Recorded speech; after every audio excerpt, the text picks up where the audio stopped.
Corona virus का कहर झेल रही दुनिया को अब वैक्सीन का ही आसरा है। भारत समेत दुनिया के कई देशों में कई टीके बनाने पर काम जोरों पर है। इस काम में कुछ फार्मा कंपनियों को सफलता भी मिली है। भारत में भी 3-4 कोविड टीके तैयार करने की कोशिश जारी है।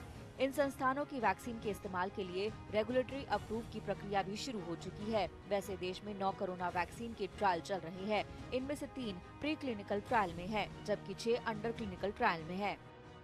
India's world-class research institutes have spearheaded the campaign against COVID-19 and are currently working towards facilitating capacity building for producing, distributing and administering the vaccine.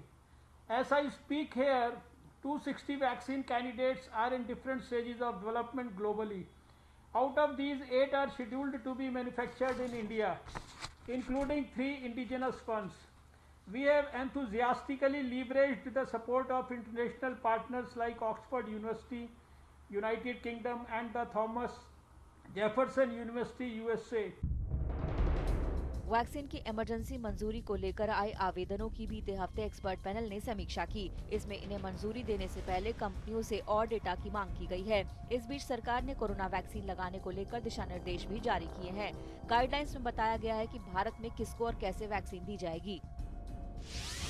सबसे पहले 1 करोड़ हेल्थ केयर वर्कर्स को, 2 करोड़ फ्रंटलाइन वर्कर्स को और 50 साल से ऊपर के 26 करोड़ लोगों को वैक्सीन दी जाएगी।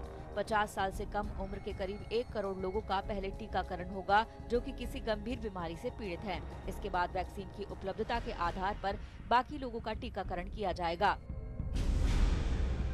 स्वास्थ्य मंत्री हर्षवर्धन सिंह ने पहले फेज में अगले साल जुलाई तक 30 करोड़ लोगों का टीकाकरण होने की उम्मीद जताई है। It is expected that the vaccine will be available in the coming few weeks and the vaccination process will kick-start in India as soon as it is approved by the concerned regulatory agency.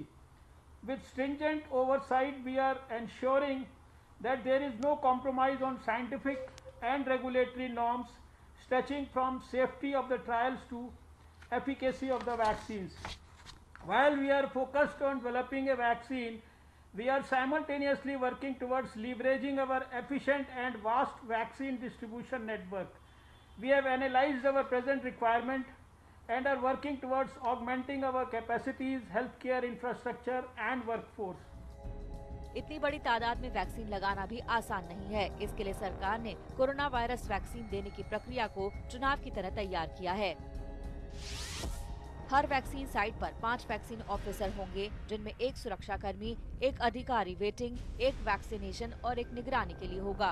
टीकाकरण की प्राथमिकता के आधार पर 50 साल से ज्यादा उम्र के लोगों को पहले चरण में टीके लगाए जाएंगे। 50 से 60 साल के उम्र के लोगों को एक ग्रुप और फिर 60 साल से ज्यादा उम्र के लोगों को अलग ग्रुप में भी बांटा जा सकता है।